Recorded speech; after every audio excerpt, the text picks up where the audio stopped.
Bem, meus amigos, então, boa noite a todos. Estamos aqui em mais um evento da comunidade de estatística, né? Professor Tiago, Statidados, e agora teremos aí o prazer e a honra de bater um papo com o professor Valmes Zeviani, que é mestre e doutor em estatística e é professor da Universidade Federal do Paraná. Não é isso, professor? Exatamente. Então, Exatamente isso. antes de mais nada, eu gostaria de agradecer, né, a disponibilidade do professor. Eu sempre falo, né, tanto aqui no Statidados quanto lá na Casa da Pesquisa Operacional, eu costumo sempre manifestar, né, o meu agradecimento, a minha gratidão, porque eu acredito que o nosso maior ativo é o nosso tempo, né? O maior ativo que o ser humano pode ter é o tempo, porque o tempo ele não volta, né? Passou, passou. Ou você fez valer a pena ou não fez, né? Então, aí teremos 50 minutos, uma hora e meia com o professor, que ele poderia estar se divertindo, poderia estar vendo uma série, poderia, né? E ele está aqui compartilhando o conhecimento dele conosco. Então, seja muito bem-vindo, professor, aqui na nossa casa. Mais uma vez, muito obrigado, tá? E as nossas portas sempre estarão abertas aí para recebê-lo. Tá? Então, antes de começar propriamente o conteúdo que nós vamos falar, né, com o planejamento aí de experimentos no R, eu gostaria que o senhor falasse um pouco da sua, para a gente lhe conhecer mais, né, para o grande público ter a oportunidade de conhecê-lo, né, o seu background, a sua experiência, né, aonde você vem pesquisando, suas atividades lá na universidade. Conta um pouquinho da sua história para a gente, e aí depois a gente entra aí no conteúdo propriamente dito. Beleza, professor Marcos. Então, deixa eu começar da forma correta, que é agradecer o espaço, a oportunidade. Então, agradeço ao professor Marcos e também ao Tiago Marques pela organização desse evento e pela gentileza e cortesia de nos convidar. Eu aceito isso com uma honra bastante grande, com a satisfação bastante grande. E falo também em nome do meu colega, o professor Wagner, que teve a oportunidade de palestrar na segunda-feira. Dito isso, já que você pediu para falar um pouco da minha trajetória, sim. Bem, eu sou formado em agronomia, hoje atuo como professor do Departamento de Estatística aqui na Universidade Federal do Paraná. Assim que eu formei em agronomia, eu emendei o mestrado e o doutorado, mas eu já vinha identificado uma inclinação bastante grande para o lado das exatas. Eu fui do programa PET, do curso de agronomia, né? Programa de Educação Tutorial, e lá eu pude participar de atividades de iniciação científica, pesquisa, e nisso eu identifiquei uma inclinação para a área de estatística, onde eu fiz na minha pós-graduação, né, o mestrado e doutorado em estatística e experimentação agropecuária, os dois em Lavras, sob a orientação do professor Dr. Joel Muniz. E aí, no meio do doutorado, surgiu a oportunidade, né, surgiu o concurso aqui na Universidade Federal do Paraná, e eu prestei o concurso e tive a felicidade de passar nesse concurso. E nesse ano de 2021 eu completei 11 anos de casa. E aqui no curso de estatística, embora eu tenha uma formação mais para o lado do planejamento de experimentos, aqui a gente faz de tudo um pouco. Eu já tive quase que a possibilidade de ter dado metade das disciplinas do curso de estatística, fazendo uma conta de cabeça aqui. Não, acho que exagerei, mas pelo menos um terço das disciplinas eu já tive oportunidade de dar a disciplina uma vez. Tá? E aqui a gente trabalha muito a questão da programação com R, que vocês também utilizam, né? Então, lecionei Estatística Computacional 1, que é basicamente o que em inglês se entende como Computational Statistics, né? Statistical Computing, na realidade, né? Você usar o R para realizar análise de dados ali de leitura, importação, análise exploratória, depois a estatística computacional, que são os métodos intensivos, aí lecionei planejamento de experimentos, lecionei regressão, lecionei machine learning, lecionei web scraping, lecionei relatórios dinâmicos, enfim. Então, dentro do curso de estatística, que a gente tem uma possibilidade bastante grande de ampliar a nossa base de conhecimento com as disciplinas, e também já pude fazer orientação de iniciação científica, já orientei os alunos do programa PET, fui tutor do PET também por um período, organizamos eventos aqui, como o R-Day, que teve a sua terceira edição há poucas semanas atrás, um evento para a comunidade de usuários de R. Então, inclusive, meus alunos aqui do IME mandaram um trabalho para lá, para Exatamente, apresentado, foi muito legal. Foi um trabalho da comunidade, um trabalho que nós organizamos, mas um trabalho fomentado pela comunidade, né? Foi muito legal. Submetem apresentações, então já agradeço os seus alunos por poderem Adilson brilhantar o nosso evento. O Adilson e o Miguel, lá um algoritmo de Dijkstra. Exatamente, me lembro dos dois. E também organizamos em 2018, que foi a primeira edição do Ardei, nós organizamos o evento da RBRAS. E hoje, a minha principal atividade aí com o Wagner, que é meu amigo e companheiro, são as atividades da Omega Data Science, são os cursos remotos que nós estamos organizando, e eu posso falar mais disso mais para o final, mas para encerrar uma breve fala sobre mim, é isso. Muito legal, muito bacana, professor. Parabéns aí pela sua carreira, pela sua trajetória. Falando assim, né, as pessoas não imaginam, né? Falam assim, eu fiz o mestrado, fiz o doutorado, né? Às vezes só Deus sabe, né? Quantas noites em claro, quantas aflições. Muitas histórias nessas entrelinhas aí, né? Pois é, congresso com orientador, se o paper vai ser aprovado ou não. Exatamente. Só Deus sabe as aflições aí que nós somos acometidos, né? Exatamente. Olha, para você ver que eu vim de uma área, né, de agronomia, fui para a área de exatas, de estatística, e eu apanhei bastante. Pois é. Eu apanhei bastante. Imagino. Bem, então vamos lá. Então, vamos ver o seu material, você pode compartilhar. Eu vou ficar aqui, eu vou sumir da tela, né? Vou ficar aqui nos bastidores para não atrapalhar a sua apresentação, mas qualquer dúvida, qualquer necessidade, é só falar que eu estou aqui acompanhando. Beleza. Vou botar aqui, ó. Já está aí, já está projetando, tá? Tá Vou ficar aqui, qualquer coisa é só me chamar. Então tá bom. Então é isso aí, pessoal. Eu estou acompanhando o chat aqui, tá? Então vou dar uma boa noite a todos vocês que estão aí escrevendo no chat. Qualquer dúvida que vocês postarem aqui, eu acredito que eu vou ver, tá aqui no meu lado direito. Mas vamos dar início então à apresentação. Hoje eu quero ter uma fala com vocês introdutória sobre o que é planejamento e análise de experimentos.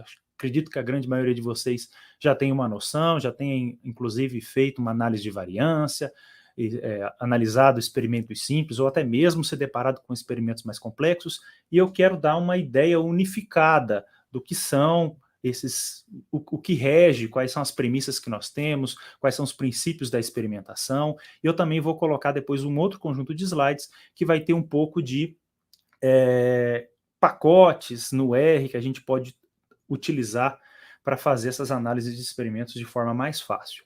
Então, se vocês estão curiosos para saber do conteúdo que estão nesses dois slides, eu já indico para vocês que vocês podem baixar esses slides. Eu vou colocar o link aqui para vocês no chat. O link para vocês no chat aqui. Vai aparecer como departamento de estatística, porque eu estou logado como departamento de estatística. Deixa eu alterar aqui, mas eu já postei o link para vocês aí, tá bom?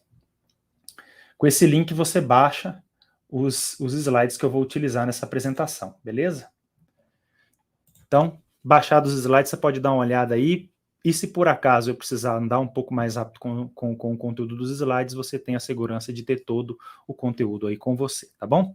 Então, vamos falar de planejamento e análise de experimentos aí. O que eu quero é justificar a importância dos experimentos planejados, uma vez que existem outras formas de se analisar dados, outras formas de se fazer inferência e tirar conclusões a partir de fenômenos que não são a partir de experimentos planejados. Então eu quero enfatizar esse particular caso, apresentar os principais conceitos e apresentar uns estudos de caso no final, tá? E aí nessa minha narrativa, no final você vai compreender a importância de planejar um experimento, quais são os elementos fundamentais na realização de um experimento, o que são os delineamentos e os arranjos fatoriais, você vai ter uma noção disso, e ter uma visão de métodos e pacotes que você pode adotar para analisar os seus experimentos, tá bom?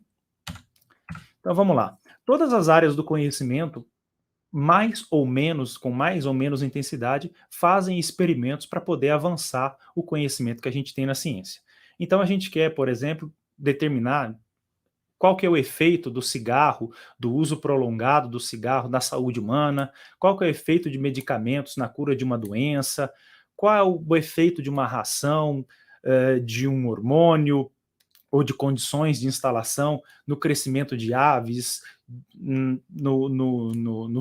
na produção de leite de vacas, e o impacto dos fertilizantes, dos adubos, dos herbicidas, dos métodos de cultivo nas plantas, nas árvores frutíferas, enfim. A gente quer determinar o efeito dos fatores que a gente é capaz de controlar, ou compreender o mecanismo de ação deles, entender de que forma funcional se dá essa relação quando eu aumento uma quantidade de uma variável de entrada, o que ela provoca na minha variável resposta. E um terceiro caso, né? O primeiro deles é determinar o efeito, o segundo é compreender o mecanismo, e o terceiro caso é a gente otimizar recursos. E aí entra bastante a parte de pesquisa operacional, né? Não exatamente pesquisa operacional, mas os métodos de otimização, na parte de otimizar recursos, uma área que a gente tem dentro da estatística mais conhecida como metodologia de superfície de resposta ou delineamentos ótimos. Esses são os principais motivos para se adotar um experimento planejado. E aí a gente tem algumas diferenças dos experimentos planejados para os estudos observacionais, que podem ser por meio de estudos amostrais ou observação de fenômeno, né? Nos experimentos, a gente quase sempre consegue controlar os fatores sobre investigação. A gente controla, na realidade, os fatores sobre investigação.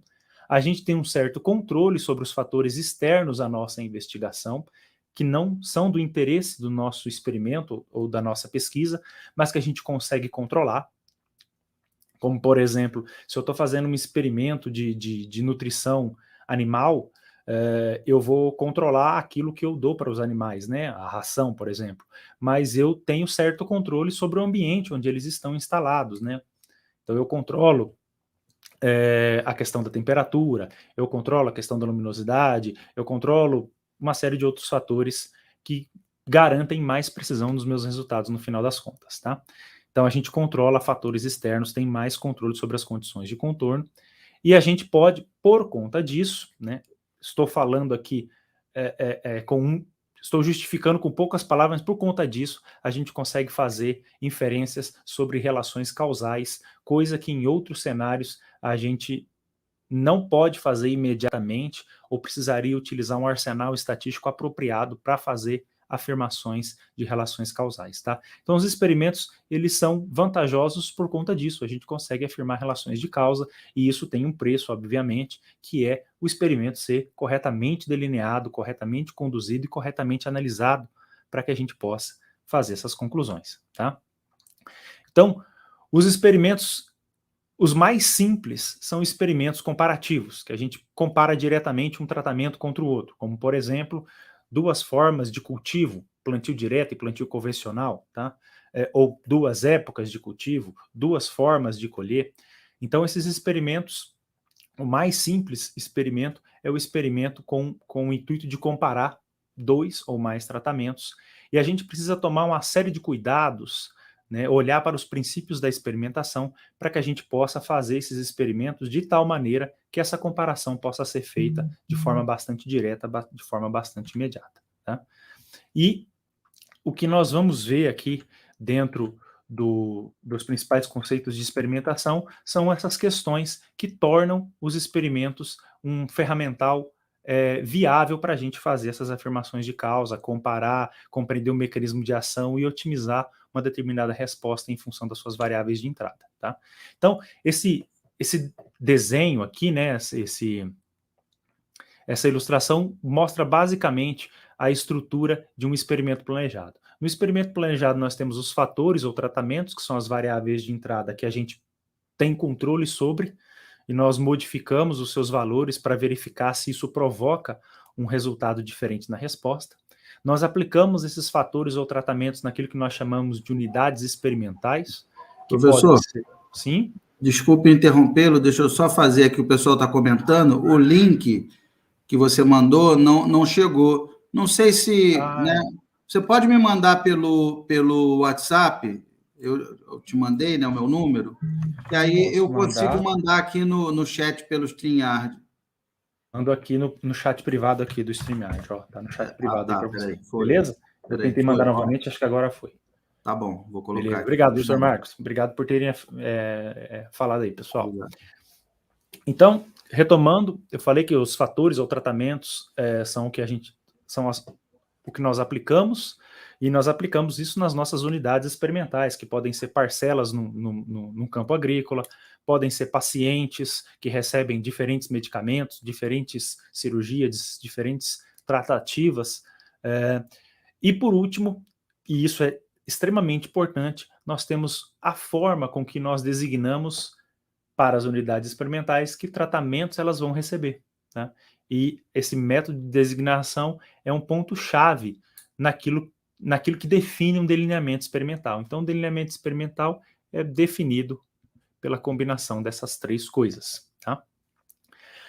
E aí, quando nós vamos fazer a análise desse experimento, uma vez que ele foi concluído, uma vez que nós medimos as variáveis que preconizamos medir, uma vez que estabelecemos as hipóteses, nós estabelecemos as hipóteses, planejamos o experimento, conduzimos o experimento, medimos os resultados, medimos as variáveis, e aí a fase final é analisarmos os resultados desse experimento. E aí são relevantes para elaboração, para especificação do modelo estatístico, o conhecimento que nós temos sobre o tipo das variáveis de resposta, se as variáveis de resposta são contínuas, se elas são discretas, se elas são discretas como, por exemplo, contagem, se elas são variáveis dicotômicas, se elas são variáveis sujeitas à censura, como, por exemplo, variáveis do tipo tempo até um desfecho, Podem acontecer censuras à direita, à esquerda, censuras intervalares. Então, o tipo de variável é importante para a especificação do modelo estatístico, bem como as hipóteses que nós temos. Eu quero comparar se existe diferença entre os tratamentos, eu quero ajustar uma curva que descreve o efeito do tratamento, eu imagino que esse efeito seja um efeito linear na resposta média. E, por último, as suposições que nós fazemos que dependem dessas duas coisas anteriores. Eu vou assumir, por exemplo, que o meu erro tem distribuição normal com média zero e variância constante. E essas suposições podem ou não ser atendidas, pode ocorrer o afastamento dessas suposições, e quando isso acontece, você tem que, de alguma forma, ou relaxar o seu modelo, deixar o seu modelo mais apropriado para a condição do seu dado, para as características dos seus dados, das suas respostas, dos seus fatores, enfim, do seu experimento, ou fazer alguma coisa, como, por exemplo, transformar a variável resposta para que ela se adeque aos pressupostos, enfim. Então, eu vou falar um pouco disso mais adiante, mas essa ideia aqui, essa árvore de chaves aqui, mostra a relação que fatores, unidades e método de designação têm com o que nós entendemos como delineamento experimental, e como que o delineamento experimental, as hipóteses, as suposições e a variável resposta são importantes para a definição do modelo estatístico que você vai utilizar para fazer a análise de dados. Tá? Então tenham isso em mente. Unidade experimental é aquilo que recebe o tratamento que nós estamos aplicando. Pode ser um paciente, pode ser uma parcela no campo, pode ser um tubo de ensaio, pode ser uma placa de Petri, pode ser um cliente que vai receber, por exemplo, um anúncio de promoção de um produto, que pode ou não comprar o produto, pode ou não visitar a página. Tá? Então essa é a unidade experimental. O tratamento é aquilo que você aplica, aquilo que você expõe à unidade experimental. Tá? Muitas vezes você tem tem que ter dois ou mais tratamentos, para que você consiga distinguir se existe efeito de tratamento ou não, e aí a forma como você acomoda esse efeito pode ser de várias formas. Se os tratamentos forem qualitativos, você quer justamente comparar se existe diferença na média, por exemplo, mas se o tratamento for quantitativo, você pode acomodar o efeito via análise de regressão e outras técnicas, tá? Então, o tratamento é o que você aplica. Tem situações em que você está utilizando um único fator, como, por exemplo, o fator que eu estou utilizando é dose. Dose do medicamento, dose do adubo, tá? E aí, os tratamentos são as diferentes doses, os diferentes níveis desse fator, tá? E esses níveis, esse fator, ele pode ser categórico, qualitativo, ou ele pode ser quantitativo, tá? Quando você combina dois ou mais fatores, a combinação de dois ou mais fatores a gente chama de tratamento.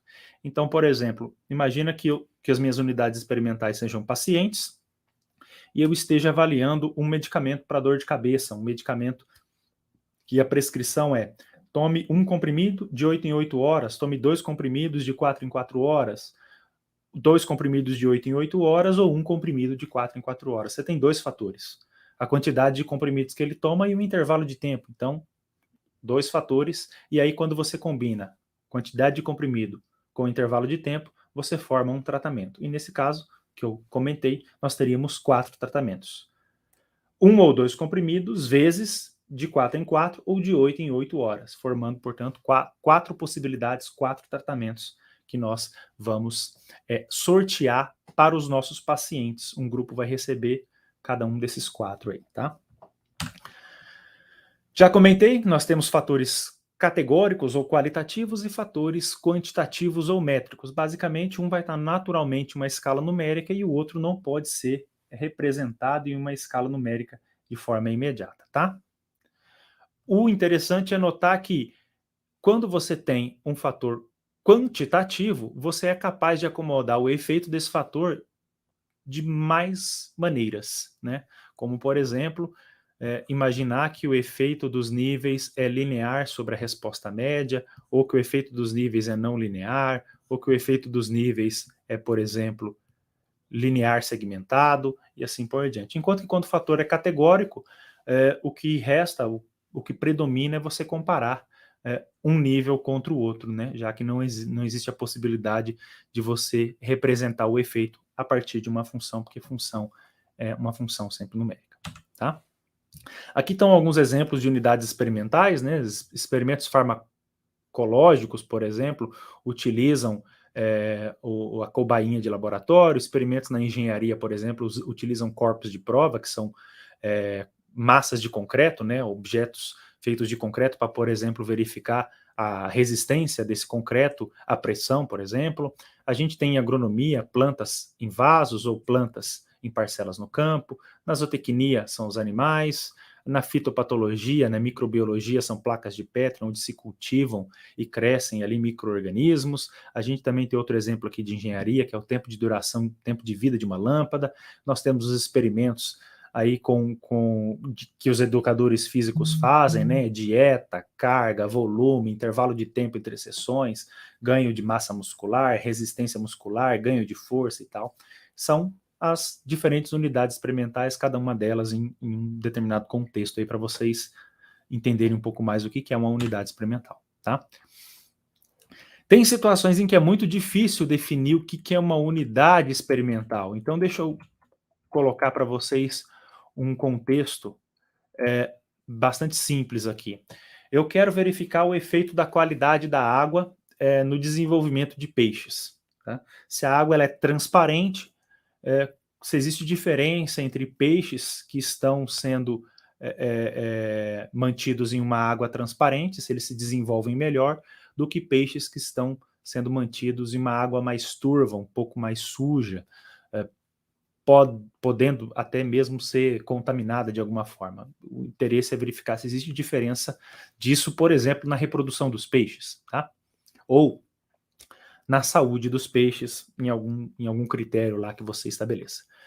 E aí você, para avaliar isso, você faz 2 tanques e coloca os peixes dentro do tanque e sorteia qual tanque vai ter água suja, qual tanque vai ter água limpa, ou suja, muito suja, menos suja e tal.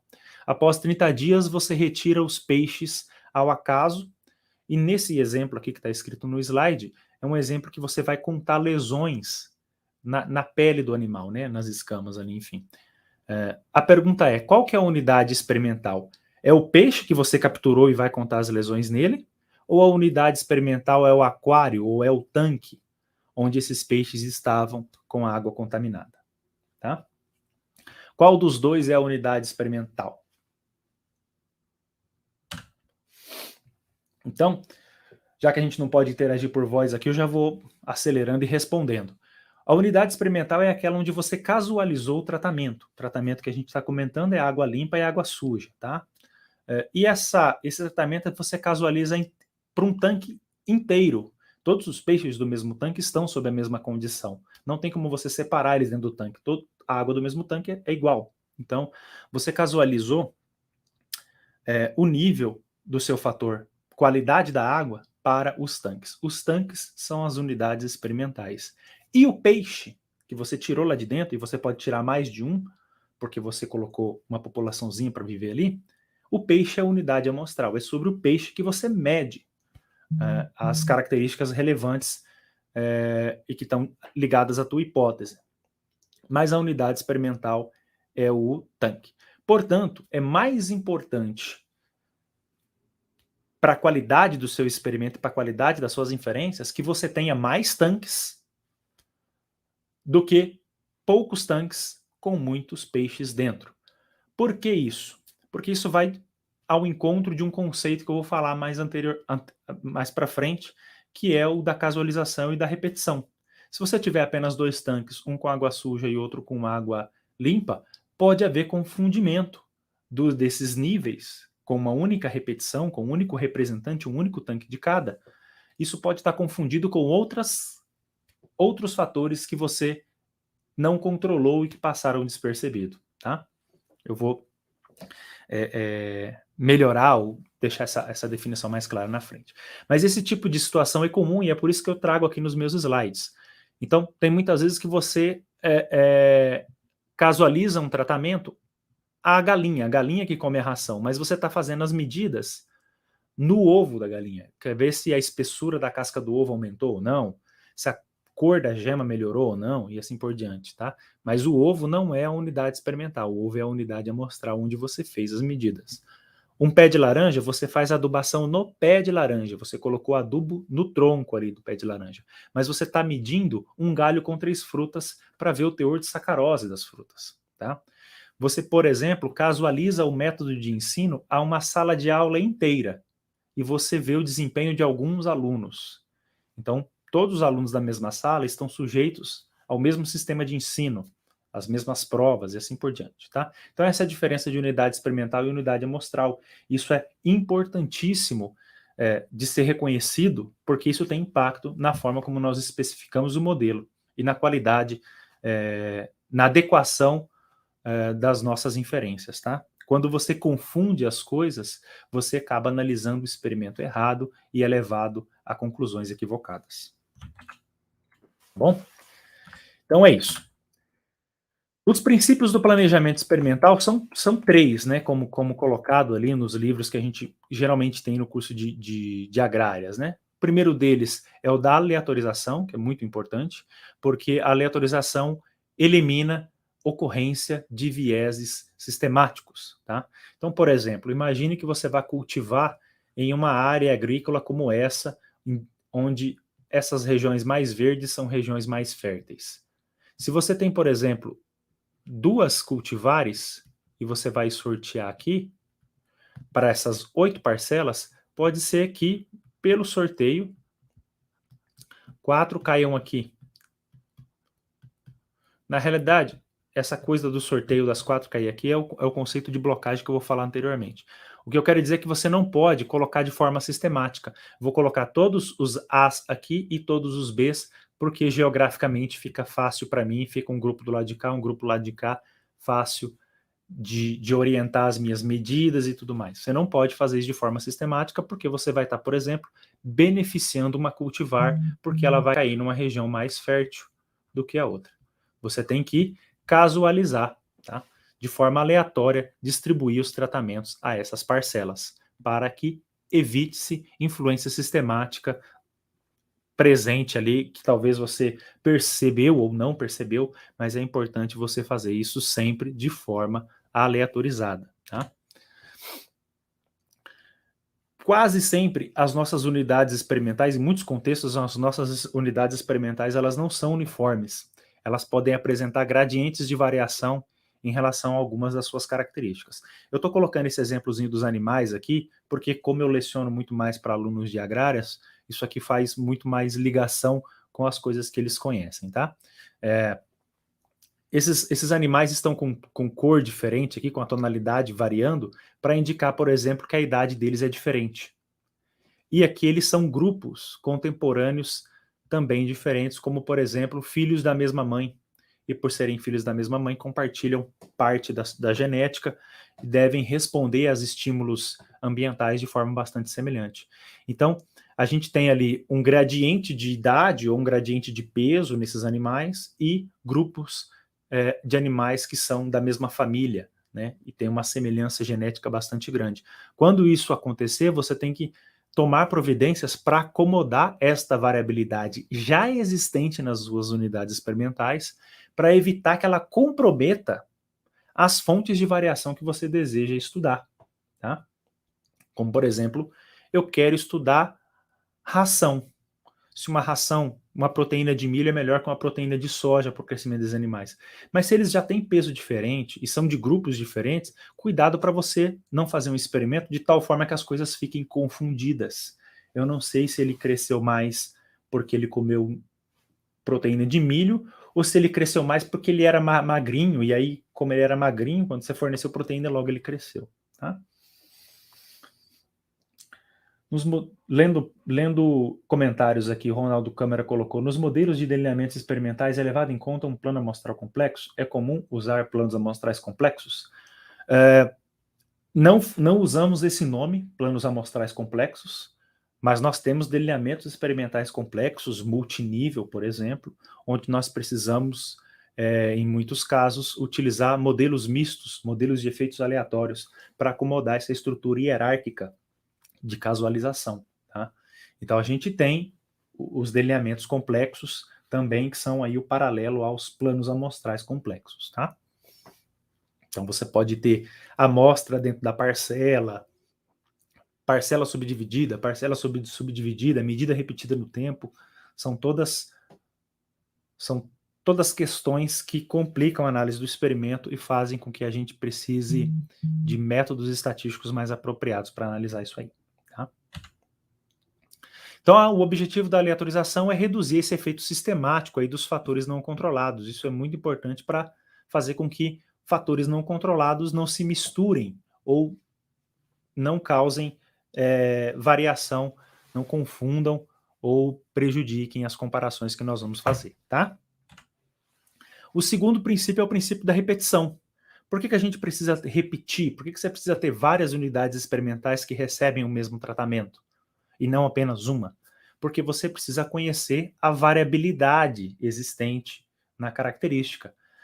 Porque a gente vai ter uma ideia do tamanho da variabilidade ao acaso e vai comparar essa variabilidade devido ao acaso, que é essa variabilidade existente em todas as unidades, a variabilidade existente entre as unidades experimentais de um mesmo tratamento, e a gente vai comparar esta variabilidade com a variabilidade que existe entre grupos de unidades experimentais que receberam tratamentos diferentes. É uma espécie de sinal dividido por ruído, tá? Onde o ruído é a variabilidade entre unidades experimentais de um mesmo tratamento,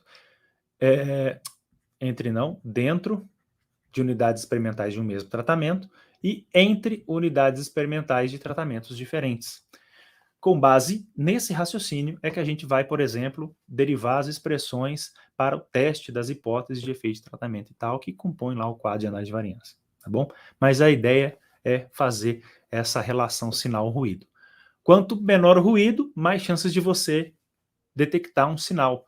Quando o ruído é grande, você muitas vezes é incapaz de detectar a diferença entre tratamentos, mesmo que elas existam, ou existam mas sejam pequenas. Então é muito importante você saber controlar esse ruído para ser mais capaz de captar esse sinal, de identificar esse sinal.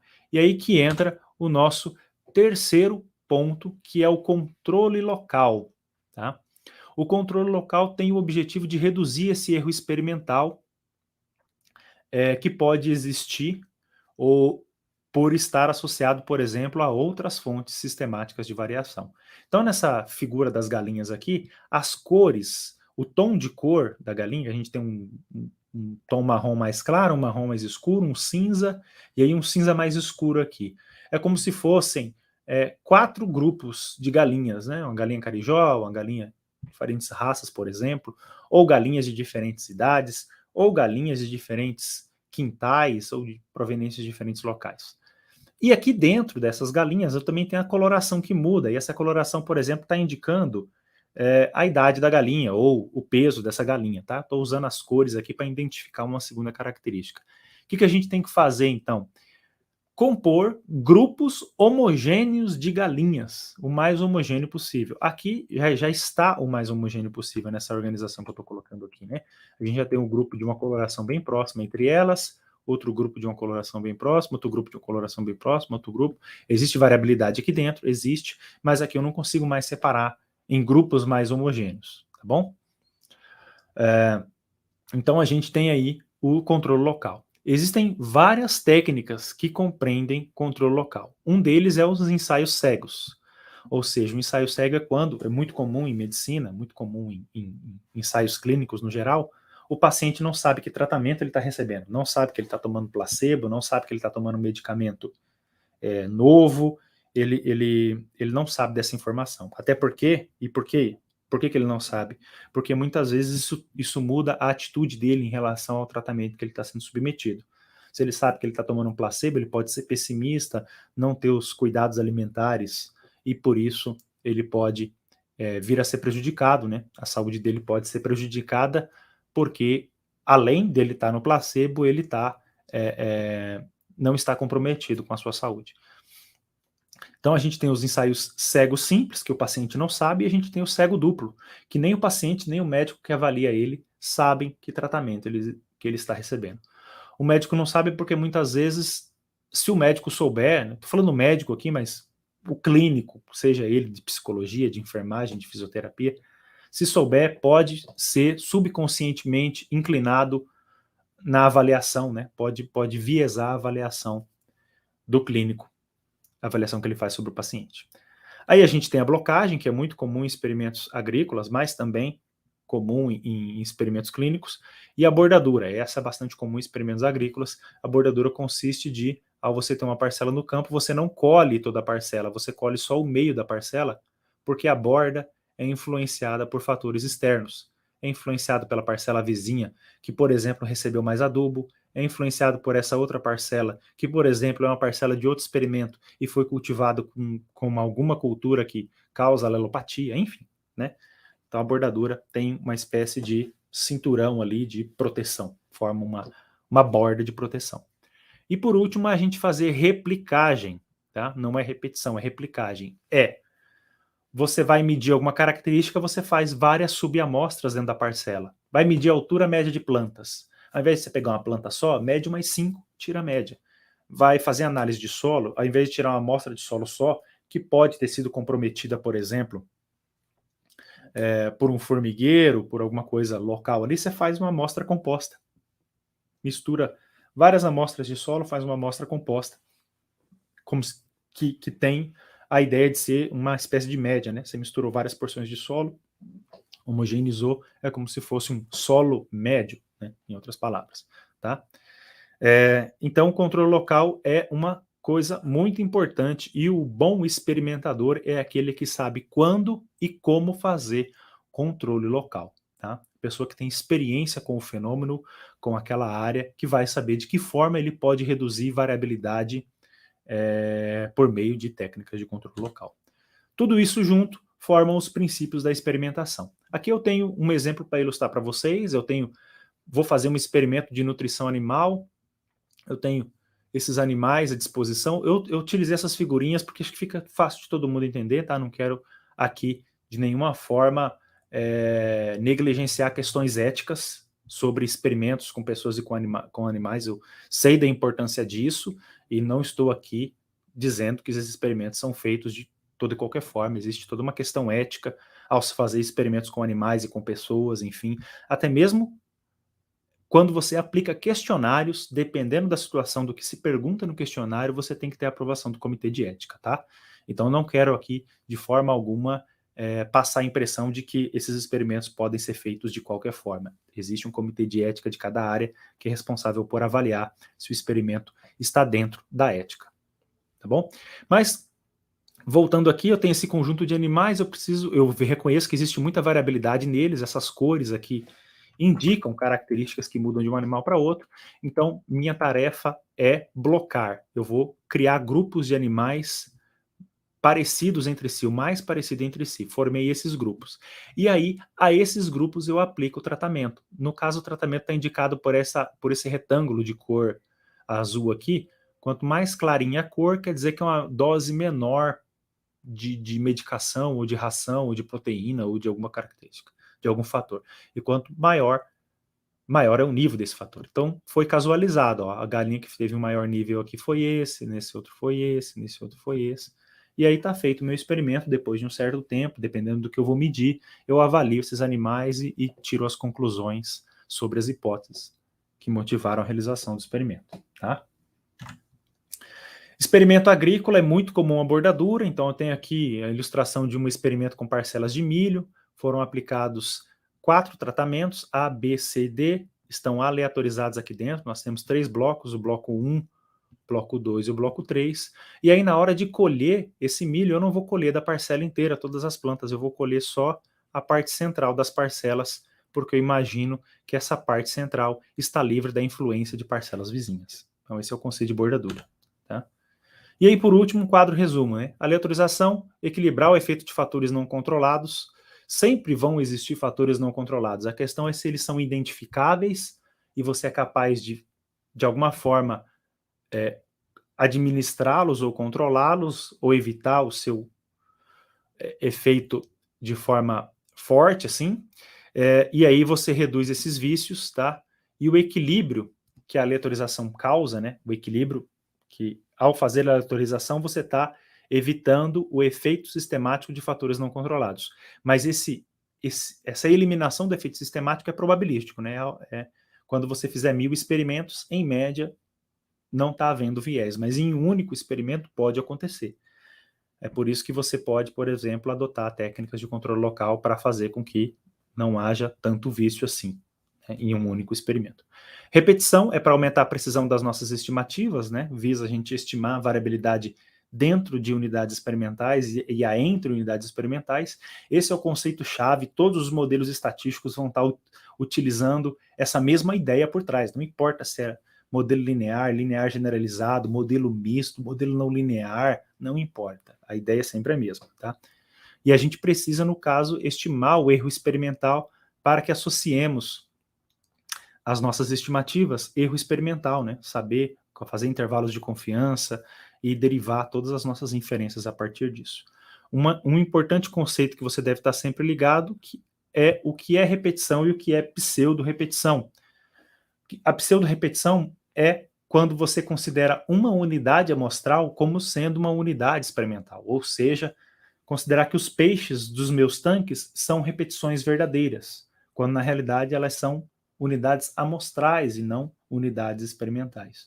Então isso muda quem é o termo de erro experimental válido para comparar hipóteses, testar hipóteses, tá? Então isso é bastante importante de ser reconhecido.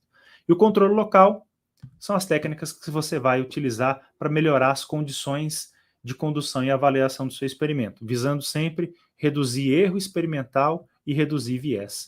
Você vai reduzir tanto variabilidade quanto viés. E aí nós temos a blocagem, a bordadura, o ensaio cego, a replicagem e assim por diante. Tudo bem?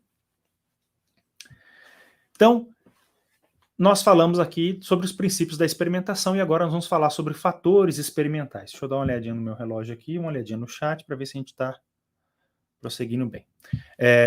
Nos fatores experimentais, nós podemos ter um ou mais, nós podemos ter um fator experimental, nós podemos ter 2 ou mais fatores experimentais, e quando nós temos 2 ou mais, de alguma forma, eles serão combinados, né? Um tratamento será a combinação de 2 ou mais fatores experimentais. Vai ter um nível de cada fator. Esses fatores podem ser combinados de forma cruzada, gerando, por exemplo, um experimento fatorial completo. Quando o experimento é fatorial, é porque ele tem mais de um fator, tá? Não tem nada a ver com o fatorial do tipo 4 fatorial. É fatorial porque ele tem mais de um fator. E aí, se você combinar todos os níveis de um fator com todos do outro, você tem um fatorial completo. Por exemplo, eu vou irrigar com um volume de água 1 e um volume de água 2 e vou adubar com 3 quantidades de adubo. Então eu vou ter ao total 6 tratamentos presentes no meu experimento, tá? Forma completamente cruzada. Você pode ter uma fração de todas as combinações. Isso acontece quando você está estudando muitos fatores. É muito comum na indústria. Você quer desenvolver uma formulação para uma massa de pão.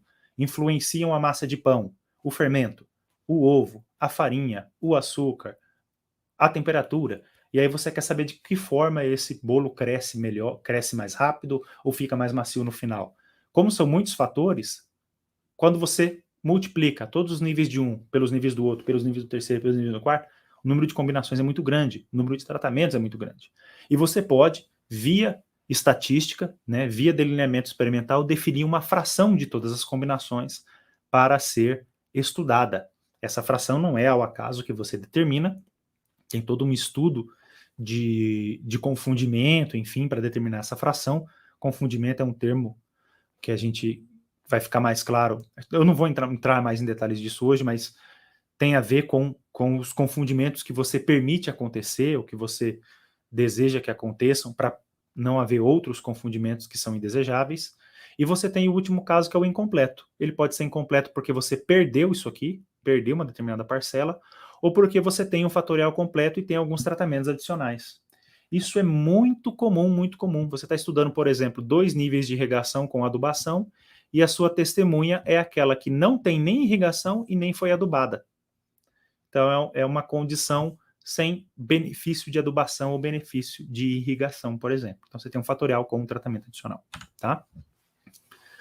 Muito importante é você entender que você tem que casualizar, né? Em situações industriais, por exemplo, você pode ter um único instrumento para ser utilizado. Eu vou fazer um experimento fatorial, por exemplo, de ver a quantidade de sabão, a marca de sabão e o tempo de lavagem, né? O tempo de máquina, tempo de processamento das roupas nas máquinas de lavar. Quando eu combino 2 vezes 2 vezes 2, eu tenho 8 possibilidades. Aleatoriamente, eu distribuo essas possibilidades, então eu vou ter que lavar a roupa 8 vezes. Eu tenho uma única máquina disponível para isso. Vou lavar roupa 8 vezes. Eu tenho lá um monte de camisas brancas manchadas, e vou colocar nas máquinas e lavar. E aí eu vou casualizar. Veja que eu não estou colocando na ordem sistemática que está aqui. Eu casualizei, peguei esses 8 tratamentos, sorteei a ordem e aí lavei roupa com essa configuração. A roupa saiu da máquina, estendi, depois lavei com essa, depois lavei com essa, assim por diante. E no final eu medi o quanto que esses tratamentos foram capazes de tirar mancha, por exemplo. Tá? E essas 3 camisas que entram aqui dentro, elas são unidades amostrais e não unidades experimentais. Tá? Por quê? Porque elas estão sobre as mesmas condições. Se, por exemplo, a água nesse momento acabou a água e ficou menos água na máquina, pode ter prejudicou a lavagem e prejudicou as 3 camisas. Tudo que acontece dentro daquela execução prejudica todas as unidades experimentais. Então, isso é uma unidade amostral, tá? Mais um exemplo de experimento fatorial cruzado e aninhado. Vou colocar um exemplo aqui de marketing. Uma campanha de marketing quer verificar o que é melhor para as vendas. Eu vou fazer, por exemplo, um esquema de desconto e a quantidade de desconto. Eu vou dar desconto a partir de um valor mínimo. O valor mínimo de R$50, desconto de 5%, desconto de 10%, desconto de 15%. Valor mínimo de R$200, quantos por cento de desconto eu dou? Então aqui eu tenho 9 possibilidades. E aí faz de conta que eu mando um e-mail dizendo, olha, temos produtos à venda, na compra de R$200 você tem 10% de desconto. Aí o cliente lá vai e clica no anúncio para comprar ou não online, né? Você vai mandar isso para vários clientes, vamos supor que cada ponto desse você enviou para 50 clientes e viu a conversão de compras. Então esse é um experimento fatorial completamente cruzado. Para cada valor mínimo você tem as mesmas porcentagens e vice-versa. O aninhado é o seguinte, eu estou mudando a estratégia de desconto, eu vou dar desconto sempre no total do carrinho, de 5, 10 ou 20. Ou eu vou dar desconto quando o total superar R$100. Abaixo de R$100 não tem desconto. Ou eu vou dar desconto no item mais barato. O item mais barato ele pode sair de graça, ele pode sair pela metade do preço. São diferentes estratégias de desconto. Só que agora, para cada estratégia de desconto, você tem uma escala de desconto. A primeira vai de 5 a 20 e a última vai de 50 a 100%. Tá? Então, esse é um exemplo de fatorial aninhado. Tá ok? Pergunta ali do Aquila TB. Quem é a unidade experimental no exemplo das camisas? O exemplo das camisas, a unidade experimental é esta máquina com as 3 roupas dentro. Nesse caso, no meu desenho, eu tenho uma repetição só. Tá? Mas se eu quiser ter mais repetição, eu tenho que pegar num outro momento e fazer esse mesmo tipo de lavagem, com o sabão laranjado, dose 1 e esse tempo de processamento. Tá? Precisaria repetir. Outro dia você executa as 8 lavagens novamente e faz isso num terceiro dia. Aí você teria 3 dias, teria 3 repetições genuínas, com 3 camisas lá dentro. Tá bom? E aí falamos dos delineamentos experimentais. Nos delineamentos experimentais, aqui eu vou ser mais breve, a gente tem alguns bastante conhecidos e simples, né, para a gente começar. Vai depender se você precisa fazer ou não blocagem. Basicamente, o delineamento tem a ver, na maior parte do tempo, com o método de blocagem e a casualização associada a isso. Então, você tem o delineamento inteiramente casualizado, que você casualiza os tratamentos livremente para todas as parcelas, para todas as unidades experimentais. Não existe estratificação da casualização. No de blocos casualizados, você vai estratificar. Em cada bloco, você vai fazer o sorteio dos tratamentos, porque os blocos são homogêneos entre si, as unidades experimentais são muito semelhantes, e aí você atribui aleatoriamente qual tratamento cada uma vai receber. Tá? Então você tem os blocos completos casualizados. Quando o bloco é completo, porque um bloco tem todas as unidades experimentais. Quando não, ele é um bloco incompleto. Tá? Esse é um delineamento muito utilizado na genética. Você também tem, por exemplo, o delineamento quadrado latino, que é um delineamento muito utilizado, por exemplo, em zootecnia. Eu tenho apenas 5 vacas à disposição, que eu quero verificar, por exemplo, o ganho de peso, e você quer verificar o efeito da pastagem. Então, cada vaca vai experimentar, você tem apenas 5 pastos com cada uma dessas gramas. 5 pastos e 5 vacas. Como é que você avalia todas as combinações? Em um mesmo instante de tempo, você só é capaz de ter uma vaca em cada pasto. Então, o que você tem que fazer? Um esquema rotativo. Esse esquema rotativo faz com que essa vaca, na primeira semana, coma esse pasto, essa coma esse, assim por diante. Depois, troca o pasto que essa vaca recebe. E no final, cada vaca provou todos os pastos. E cada pasto passou por todas as vacas. Tá? Então, você tem um controle em 2 direções. Está controlando o efeito do animal e está controlando o efeito da semana, porque uma semana pode chover, mudar a temperatura, isso muda o solo, isso muda a digestibilidade, isso muda o hábito do animal e assim por diante. Tá? Tem muitos experimentos na agronomia que são experimentos de parcela subdividida, que é onde a gente tem dificuldade de casualizar os tratamentos em áreas pequenas. Por quê? Porque as plantadeiras, colhedoras, enfim, são equipamentos grandes e você não consegue fazer uma atuação local. Você não consegue plantar pequeno, a não ser que seja manualmente. Então, o que você faz? Você planta esse lado inteiro aqui, com um espaçamento, vejam aqui que muda o espaçamento entre linhas, e esse outro lado inteirinho com outro espaçamento. E o segundo fator, que é, por exemplo, a adubação, você casualiza aqui dentro. Você divide a primeira parcela que é grande, você tem uma parcela grande que você dividiu e para colocar os níveis do outro fator. Então você casualiza em etapas. Você primeiro sorteia qual das 2 parcelas vai receber cada espaçamento. E depois você divide aquela parcela para verificar qual subparte dela vai receber o outro tratamento. Isso aí é a parcela subdividida e vai naquela linha do esquema amostral complexo que foi pergunta aqui no chat. Então esse é um delineamento experimental de 2 níveis, tá? Ele é hierárquico. E aí nós chegamos na parte de análise estatística do experimento, onde, para definir o nosso modelo estatístico, para especificar o nosso modelo, nós temos que considerar todas as questões do delineamento experimental, mais as propriedades da variável resposta. Um experimento ele pode ter várias, pode ter variável contínua, pode ter contagem, pode ter proporção, pode ter variável tempo até o evento, pode ter censura, etc, etc. As suposições de cada variável e do meu delineamento, que assume, por exemplo, que as observações são independentes, que a variável que é contínua tem distribuição normal, e, por último, as minhas hipóteses. Eu quero comparar tratamentos? Eu quero ajustar uma curva para o efeito do meu tratamento? Esse modelo é linear, esse modelo é não linear, é um modelo resposta platô? Então, eu tenho as minhas hipóteses ali que também vão direcionar, orientar a forma com que eu vou especificar esse modelo, tá? Aí o professor Wagner, aqui eu já vou ser mais breve, o professor Wagner falou disso na segunda-feira, né? Nós temos esse fluxograma aí de rotas para a gente decidir sobre a distribuição da variável resposta, os fatores experimentais, o que a gente vai modelar. Geralmente é a média, mas poderia ser um quantio. Eu quero ver o efeito do tratamento na mediana e não na média. Eu quero ver o efeito dos tratamentos na variância e não na média. E aí a gente tem de que forma se acomoda o efeito de um fator, que pode ser por função linear, por função não linear, por splines, tá? As variáveis, os meus fatores experimentais podem ser quantitativos ou qualitativos, e o modelo que eu estou adotando ele pode ser paramétrico, semiparamétrico, ter parâmetros interpretáveis, ter parâmetros que não são interpretáveis. O parâmetro que é interpretável é uma função dos parâmetros do modelo, como em muitos casos de regressão não linear, né?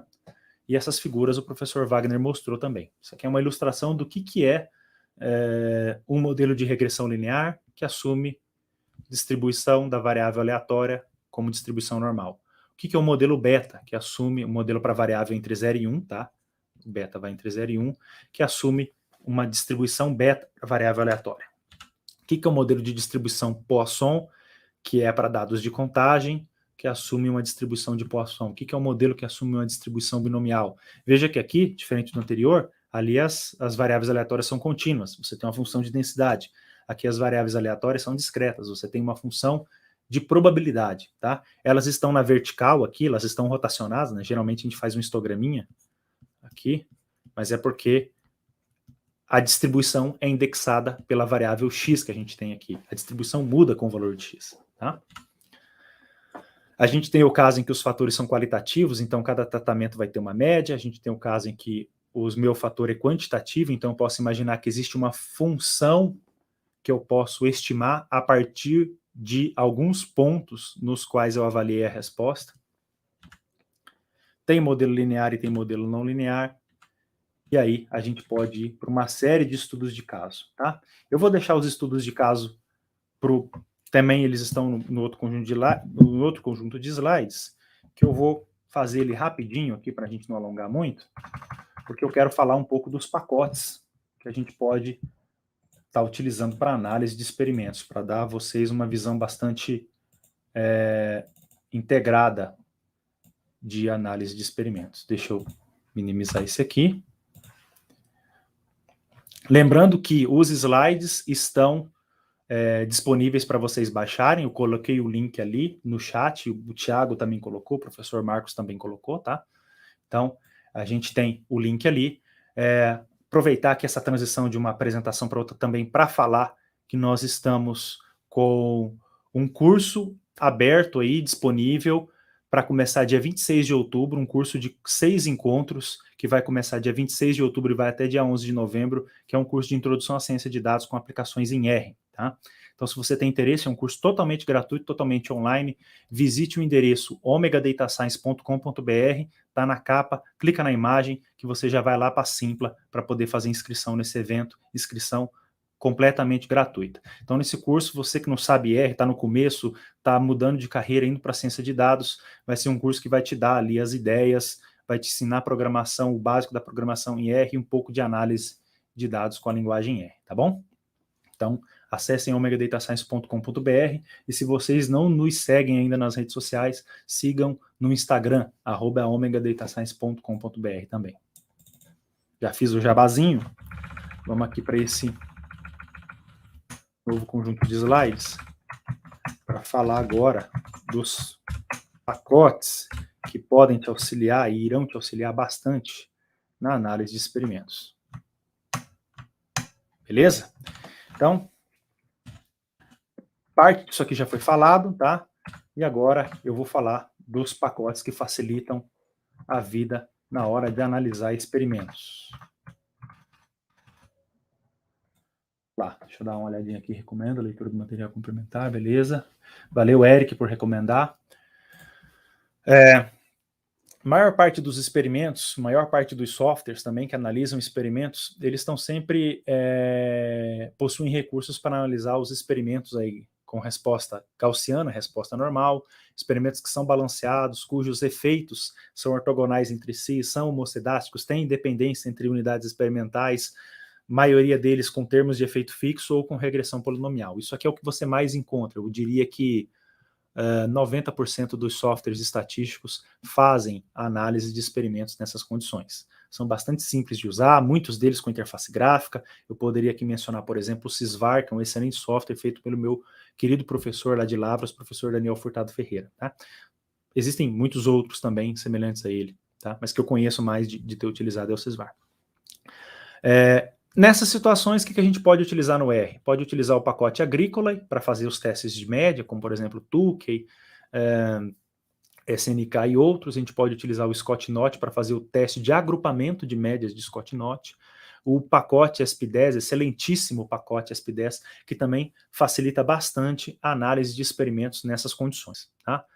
Fora, obviamente, que o uso da própria função LM para modelos lineares e da função AOV para modelos de análise de variância, né, que é o termo que a gente usa para modelos que estão relacionados a experimentos, tá? Obviamente que essas duas, junto com esses outros pacotes, são capazes de analisar os experimentos ali do lado esquerdo na coluna de características. Só que tem situações que você foge disso. O experimento é não balanceado, não é ortogonal, existem fatores de confundimento, tem parcela perdida, tem análise de covariância para ser feita, por exemplo, quando você tem uma variável, um termo de blocagem, um termo estrutural que não é qualitativo, não são blocos, mas são, por exemplo, o peso inicial dos animais, a idade inicial dos animais, a dieta base dos pacientes, então variáveis quantitativas, mas que têm ali a função de serem blocos, né? Você tem resposta não homocedástica, estrutura de dependência nas unidades experimentais, porque as parcelas são muito próximas no campo, então existe uma questão espacial, por exemplo.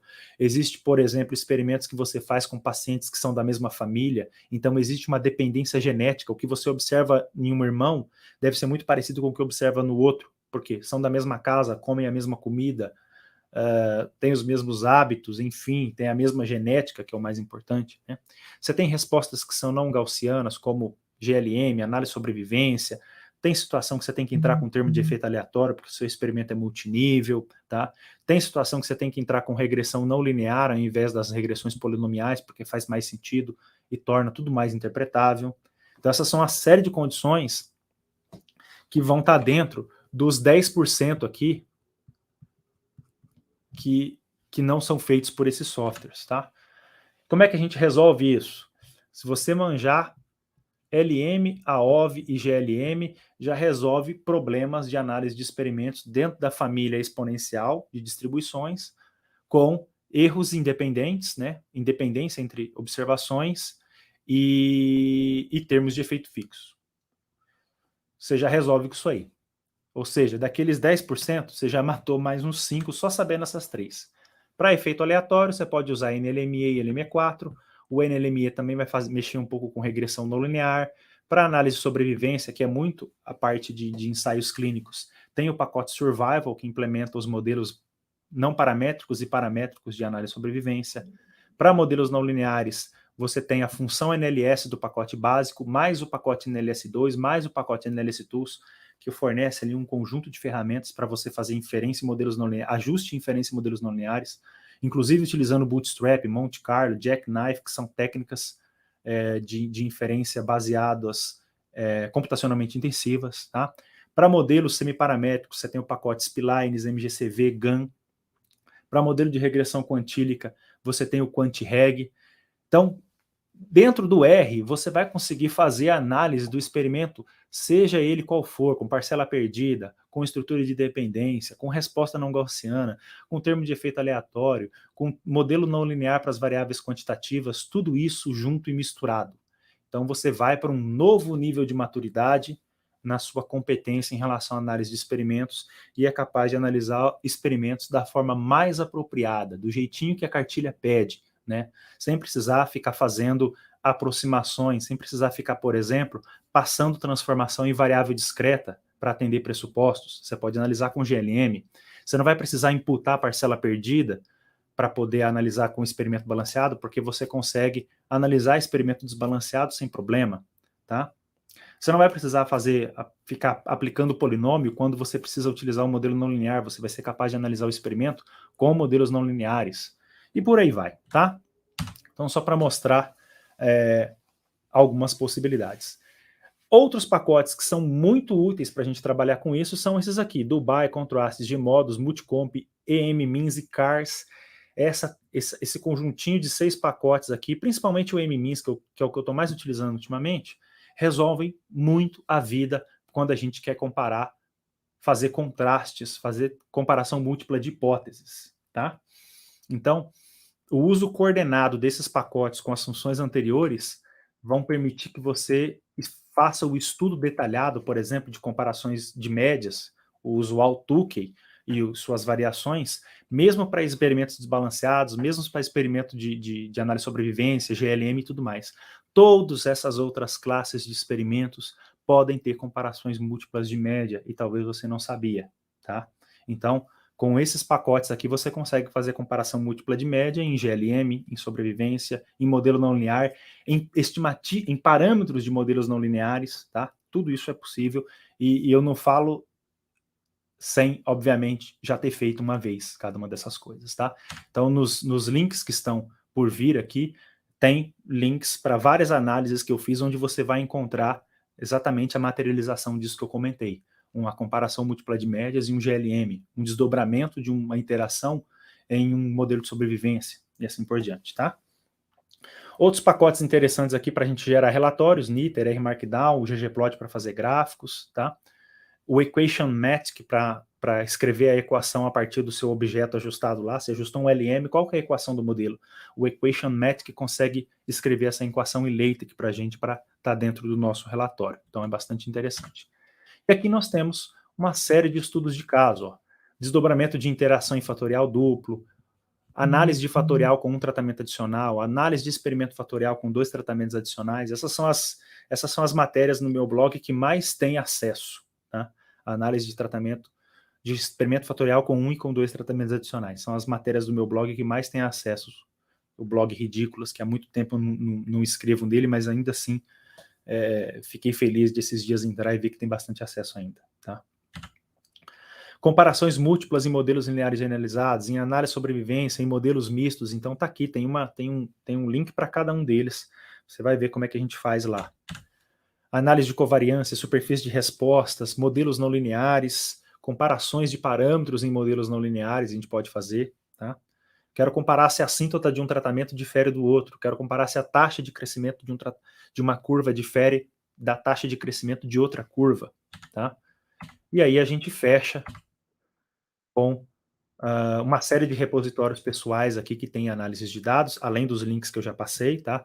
Destaco aqui o pacote LabEst Data, que é um pacote feito pelos alunos do PET Estatística na minha gestão, na minha participação como tutor. Nós temos aí mais de 450 tabelas de dados que foram digitadas dos livros de estatística, dos livros de estatística nacional, livros de estatística experimental, livros de análise multivariada, livros de modelos lineares, livros de regressão. Nós pegamos livro de controle de qualidade, nós digitamos as tabelas de dados, colocamos no pacote para facilitar o aprendizado de estatística. Assim o aluno não precisa ficar digitando os dados. Ele pega do pacote, analisa e confere com o livro. Em poucos minutos, ele aprendeu a fazer análise e conferir os resultados com o livro, tá? E é isso aí, eu encerro essa apresentação, fico aberto para perguntas. Acho que eu passei um pouquinho do tempo, mas cobrir, né, a ideia que eu queria dar. Esse agradecimento aqui é de um outro evento, então eu quero aqui, no caso, agradecer ao professor Marcos e ao professor Thiago Marques pela organização desse evento, por congregar usuários de R, usuários de estatística, né, e de pesquisa operacional, e agradecer, obviamente, pela oportunidade de estar aqui fazendo essa breve exposição sobre esse assunto de planejamento, análise de experimentos. Foi absurdamente sensacional a sua apresentação, né?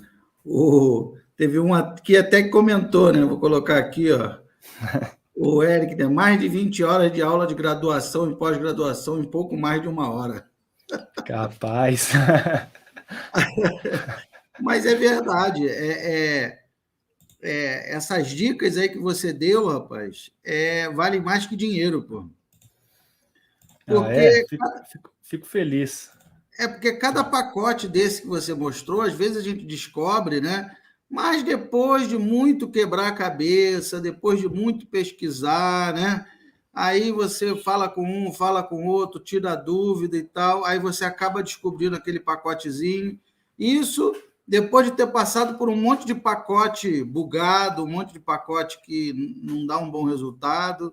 Quer dizer, você já mostrou aí condensado só o creme de la crema, né? Só o filé, né?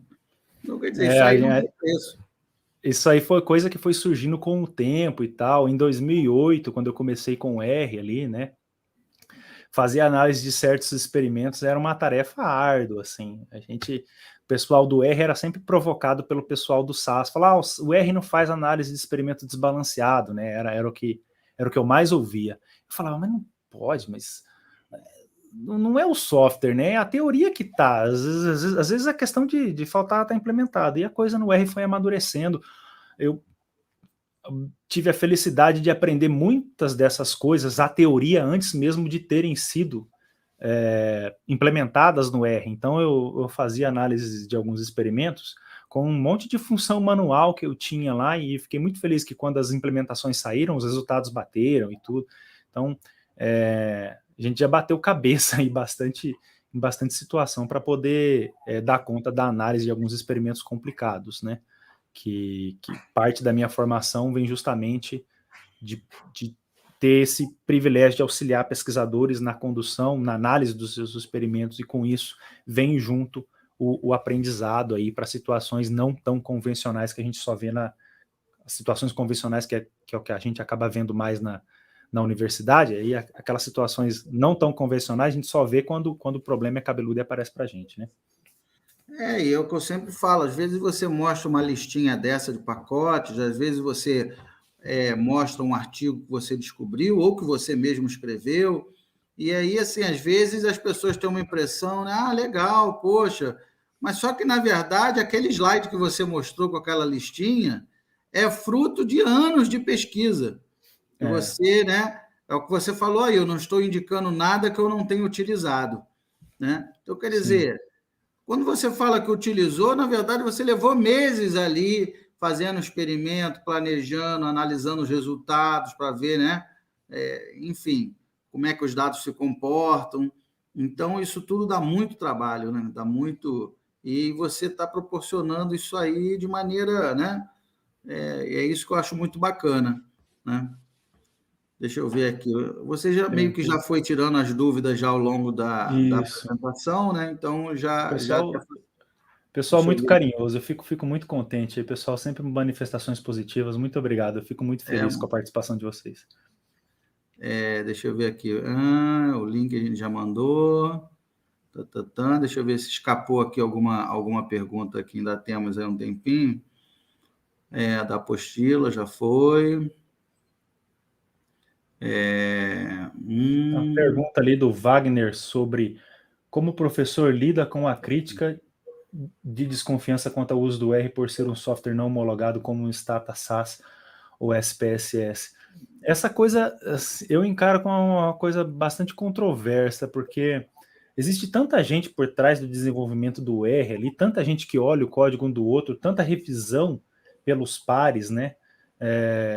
Que a homologação, ela muitas vezes, olha, eu posso tá colocando um alvo aqui no meu peito, assim, mas eu acho que eu acho que essa validação da comunidade, ela muitas vezes supera essas outras homologações. Eu não sei detalhes de como são essas homologações desses outros softwares, tá? Mas nessa parte de análise de experimentos, eu sempre fui fazendo as coisas confrontando com o que os outros softwares faziam, até mesmo por uma questão de aprendizado, e nunca tive problemas, assim, nunca detectei nada comprometedor no R, sabe? É justamente o que você está falando, né? Eu acho assim, a gente que acaba tendo um pouco mais de experiência, né? Por exemplo, aqui no IME eu faço muito isso também. A gente usa R, usa Python, usa Excel. Então, quando o resultado está ali meio fora do... A gente sabe, né? Opa, tem alguma coisa errada, tem alguma coisa errada nesse experimento que não está batendo. E aí, né, eu, por exemplo, eu sempre gosto de fazer uma contraprova com Excel, né? Aliás, eu faço ali um modelo preliminar no Excel e depois jogo para o R, ou para o Python, ou para o... Né? E aí a gente sabe mais ou menos, com a experiência, E também eu nunca vi nada assim, nada absurdo no R, nada de... Né? Quando tem alguma coisa de errado, está errado no pacote, não no... Que Né? vem o Wagner complementou ali. Ó. A crítica diz que pacotes podem não ser confiáveis pois são disponibilizados pelos usuários, Aí, isso não é verificado. aí Concordo com tudo você, bem. concordo com você. Mas aí é aquela coisa, né? A técnica nova sai no R primeiro e todo mundo pode utilizar. Quando uma empresa grande de software estatístico vem a implementar isso, já se passou muito tempo, então às vezes você está precisando na urgência, você vai correr esse risco de olhar o pacote do cara, ter que fazer uma revisão. Se você tiver que esperar um Stata, um SAS, um SPSS implementar uma técnica nova, pode ser que demore 10 anos.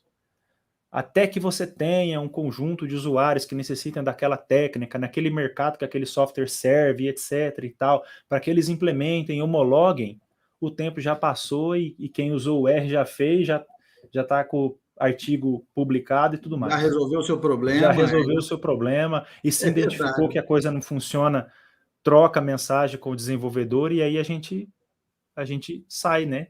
A gente resolve esses problemas aí. Tá? Aqui, o Alexandre perguntou aqui também, ó. Boa noite, Valmes. Sabe indicar algum pacote ou função que trate BIB com controle de posição de alocação dos tratamentos nos blocos? Opa, a Alessandra foi nossa ex-aluna aqui. Alessandra, bom, para pacote de bloco incompleto balanceado, você pode usar LM, AOV. Geralmente a gente atribui efeito aleatório para os blocos, né? Já que o número de blocos tende a ser grande. Então, aí o LM4 e a posição de alocação dos tratamentos dá para você utilizar uma estrutura de dependência. Tá? Com NLME eu já fiz, com LME4 não, mas o Eder, né, que o Eder Borges, ele faz muito análise de experimentos em situações assim, com dependência espacial, efeito aleatório, utilizando o INLA. Tá? O INLA que é o pacote do Howard Hull, lá que o Elias já trabalhou bastante, que a sigla significa Integrated Nested Laplace Approximation. Então dá uma olhadinha no INLA, e se for o caso, entre em contato comigo para eu entrar em contato com o Eder e colocar vocês em contato um com o outro. Deixa eu ver aqui se tem mais alguma coisa aqui. Eu com medo, porque... tá para criar polêmica mesmo. Deve ter sido o Thiago que colocou aqui. Enfim, deixa eu ver o que mais aqui. Teve um que perguntou aqui sobre o curso. Eu fui proibido de usar o R no meu mestrado. O Wagner comentou aqui, né? Pergunto isso porque já fui proibido de usar o R no meu mestrado, justamente por essa crítica. Isso aí vai muito de orientador para orientador, né, Valmes? Eu lembro que quando eu fiz o mestrado eu usei simulação e eu queria usar um software que, aliás, era homologado, e aí meu orientador virou para mim e falou, não, você não vai usar X, vai usar Y. Eu falei, professor, mas por quê? Não, porque eu gosto desse. É esse que eu sei mexer, então você vai aprender o que eu estou falando e acabou. Acabou. Eu fui lá e aprendi o que o professor queria. Aí eu quando comecei, meu orientador tinha muito mais expertise em SAS do que em R, e quando eu falei que eu ia fazer minhas coisas em R, ele falou, então você está por conta, porque eu não tenho muito como te ajudar.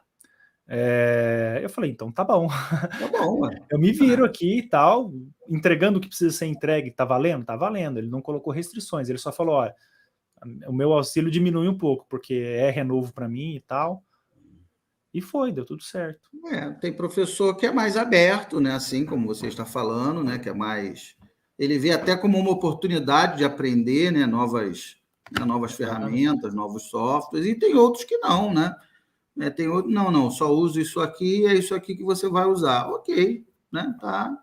É a regra, né? A regra dos... Não sabe brincar, não desce para o play, né? Exatamente. A gente segue ali o que o orientador fala, é isso mesmo, não tem muito para onde correr. Eu também não limito, né? Aqui no IME, se quiser usar R, Python, Excel, o Thiago fez lá uma disciplina comigo, lá no mestrado. Comigo eu não tenho esses problemas, né? É o que eu sempre falo. Eu acho que o nosso foco tem que ser na solução de problemas, né? Não é no método que você vai usar, não é no software que você vai usar, isso aí tudo é só um meio, né? O método, o software, são meios, não são os fins. O fim é resolver um problema, né? Eu tenho um problema ali numa determinada lavoura e tal. A gente tem que resolver aquele problema. Se você usou R, usou Excel, usou, né? Eu acho que isso aí é o de menos, né? O importante é cada um se sentir confortável usando ali a ferramenta. Né? Para o pessoal que gostou aí, ficou entusiasmado baixou os slides e tal, eu vou fazer um outro jabazinho aqui. A gente vai ofertar um curso de planejamento e análise de experimentos em janeiro aí, um curso de verão, a partir do dia 17, tá? Acho que vai ser dia 11 que vai começar, depois eu vou alterar esse banner, mas assim que eu criar o evento lá na Simpla, que a Simpla aprovar, eu mando para todo mundo que baixou o slide, eu vou ter o e-mail de vocês ali, né? Então eu mando, e aqueles que não baixaram, não estão conseguindo ali, vão no site da Omega Data Science e assinem a nossa newsletter, a newsletter do site, que aí aqui, ó, deixa seu e-mail aqui, que todos os e-mails que forem colocados aqui, a gente também vai estar enviando notificação de abertura de cursos. Então, se você tem interesse de participar desse curso de planejamento e de outros que nós vamos ofertar, vai ter uma introdução à ciência de dados, vai ter o de machine learning, vai ter o de modelagem estatística, vai ter o de tidyverse, vai ter o de análise multivariada, vão ter vários cursos de web scraping. Então, o ano de 2022 vai ser o ano vai bombar fazer cursos com a gente. Então, assine a newsletter do site ali, que a gente está começando a calendarizar todos esses cursos lá para você em 2022 lavar a égua de fazer curso. Excelente. E aprender muita coisa nova. Muito bacana. Bem, meus amigos, então é isso, né? Hoje, como eu disse, né, foi uma apresentação aí sensacional do professor Valmes. Então, de antemão, eu gostaria de agradecer, né, por ele disponibilizar esse conhecimento que, como eu disse, vale mais que dinheiro, né? Opa! Vale mais que dinheiro, porque você contabilizar lá as horas que você iria perder para achar esses pacotes, para entender esses métodos, você contabilizar, com certeza seriam aí algumas dezenas de horas, né? Então, professor, nossa casa sempre estará aberta, tanto aqui no StatDados, quanto lá na Casa da Pesquisa Operacional. Qualquer dia nos faça uma visita lá na Casa da Pesquisa Operacional também. Eu tenho certeza que os participantes, os membros, vão gostar, né, dessa sua aula, né? E estamos aqui sempre à disposição para parcerias, para cursos, para artigos, né? Aqui no IME, lá na UF também, na Universidade Federal Fluminense, nós temos um grupo de pesquisa muito, muito atuante. Na verdade, acabou que se fundiu, né? Tem um grupo na UF, um grupo no IME, mas eu coloco os dois juntos e aí, né, há uma sinergia ali fantástica, vários trabalhos nacionais, internacionais. Eu tenho certeza que há uma possibilidade de uma parceria bem interessante aí com os seus alunos também. Eu acho que dá para a gente desenvolver bastante coisa, banca de graduação, de mestrado, doutorado, participação em bancas, em artigos. Eu acho que dá para a gente fazer aí uma parceria bem bacana. Legal. A gente aqui na Federal do Paraná, para os alunos, para quem nos ouve e é aí da região, da metropolitana de Curitiba, a gente vai ter uma linha de ciência de dados dentro da pós-graduação em métodos numéricos e engenharia. Então, quem for da região aí quiser fazer mestrado, doutorado com a linha de ciência de dados, procura pós-graduação em métodos numéricos e engenharia. Nós vamos estar atuando lá, eu, o Wagner, Paulo Justiniano e toda a galera aqui. Espetáculo. Então, tá bom. Então, é isso, meus amigos. Então, hoje concluímos aí mais um dia da nossa semana de estatística e pesquisa operacional, e ainda temos muita coisa ainda, né? Semana que vem ainda temos muitas, uma melhor que a outra, né?